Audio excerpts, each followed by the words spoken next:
Thailand versus Cambodia, a border flashpoint that has reignited decades-old hostilities. What began as simmering tensions between the two nations has now erupted into the worst fighting in more than a decade. The intense cross-border fighting has killed at least 32 people, with more than 106,000 people being displaced. Borders are shut, ambassadors have been called back, and amid this heightened conflict, one question rages on. How do the two militaries stack up against each other?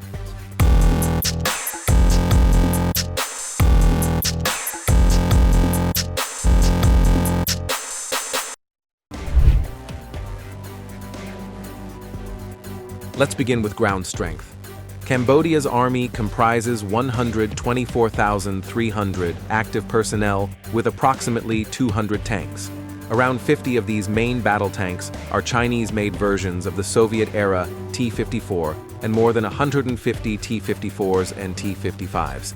Phnom Penh has 70 BMP-1s, a type of Soviet-era amphibious tracked infantry fighting vehicle that Russia and Ukraine have both deployed in Eastern Europe. But Thailand's military is nearly 3 times larger.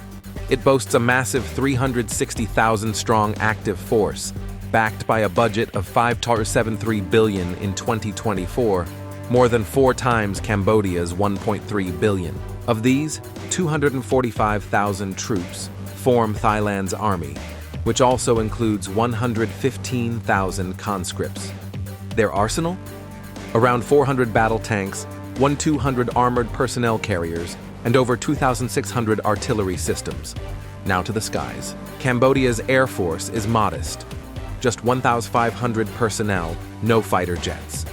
Only 10 transport planes, 10 helicopters, and 16 multi-role helicopters, including Soviet-era Mi-17s and Chinese Z-9s.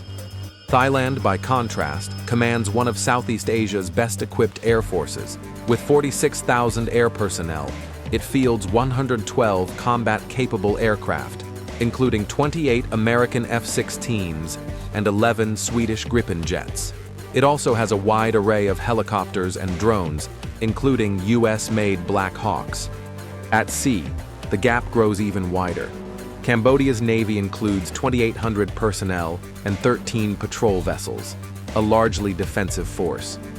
Thailand's navy is a full-fledged maritime force with nearly 70,000 personnel, an aircraft carrier, 7 frigates, and 68 patrol and coastal vessels. It also has 14 amphibious landing ships and a robust marine corps of 23,000 personnel, backed by dozens of armored fighting vehicles and its own naval aviation wing. Cambodia's forces are capable, but Thailand's military edge is unmistakable. Larger manpower, stronger funding, air dominance, and unmatched naval capability. But this isn't just a numbers game. Both countries are ASEAN members, and both risk spiraling into war if tensions go unchecked. However, from US to Malaysia, top world players have been closely watching the conflict as Southeast Asia spirals into mayhem. Leaders from both Thailand and Cambodia met in Malaysia on July 28th for peace talks. Malaysia claimed a ceasefire deal had been reached between the sides, which would come into effect from July 29th midnight.